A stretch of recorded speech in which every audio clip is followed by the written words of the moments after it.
So let's learn how a monopolist, a firm that enjoys monopoly over pricing, where they have their price that they sell for their goods is much higher than the cost, the marginal cost that they pay to build it. So how do they react when there is a shift in demand? Let's say their demand became more elastic. How do they respond? So let's look at price quantity in our usual graphs.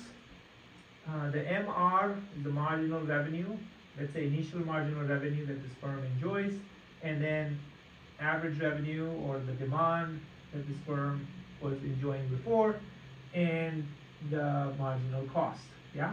So we have MR, MC, and where they intersect, that's the quantity Q1 and the price P1 where it intersects the demand curve, the average revenue curve. We see this is the price that the monopoly would have started in the initial phase. The blue line, now that I overdrew with red, was the original setup. And now let's say they saw a shift in demand. So that AR curve, the D1 became this green curve, meaning it became more elastic. So now they start to see that their AR curve shifted and their MR curve also shifted. It was initially MR1 was this, and now they are seeing AR2 and MR2. So what we see is that there is a possibility. One of the situation is if their marginal revenue MR1 and MR2 intersect. In this setup, what we see is that the quantity remains the same because MR2 intersects with MC1, marginal cost, marginal revenue. The only thing happens is the price now reduces from P1 to P2. So they kept the quantity the same. They kept the quantity the same. That had a huge, but they took a big price cut. Yeah. So, but it's still marginal costs and marginal revenue are the one that they're using. So you see there was a price decrease.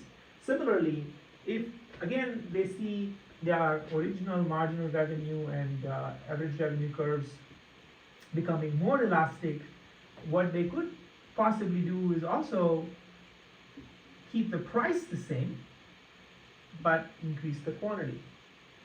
So you see here, they could supply more because initially we were seeing the MR, MC intersect here, and so they looked at the price, and that's what they were enjoying before, Q1 and P1.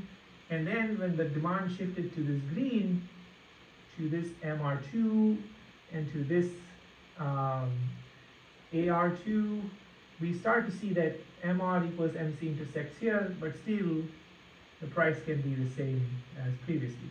So in one case we saw a possibility of price reduction. One case we saw keeping the price the same, increasing quantity, and you can mix the two as well, and you can see price and quantity changes that the monopolist can change based on the demand curves that are shifting, becoming more elastic, less elastic. Becomes more elastic, they'll have a pressure in reducing producer surplus, but it becomes less elastic over time, then all of a sudden they start to gain better and better surplus. So remember, when it intersects here, this is what your consumers would enjoy as consumer surplus, and anything below is going to be a producer surplus.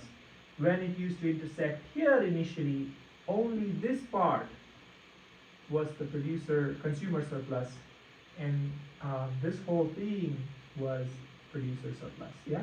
So understanding what is producer surplus, consumer surplus, how it's changing is super important.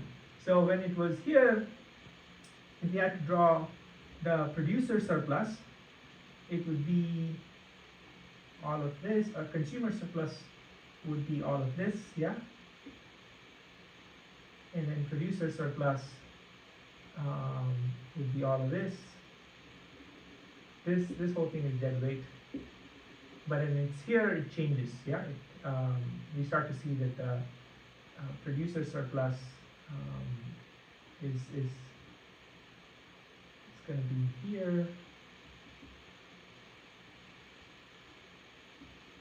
and consumer surplus is going to be here. Yeah.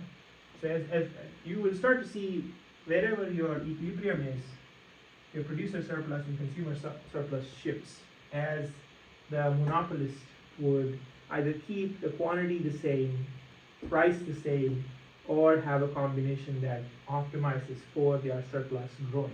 Yeah? So as long as monopolists get more and more surplus, that's an incentive for them. But it's also higher extraction of this producer surplus via taking away the consumer surplus is also gonna get the antitrust and the FTC and all the regulators to be concerned, because now all of a sudden the cost is now being paid by the consumers. Yeah. So now we understand these two, but there are like several combinations in which producer and consumer surplus would change based on how elasticity of your demand has changed and what reaction would a monopolist do to handle the shift in demand.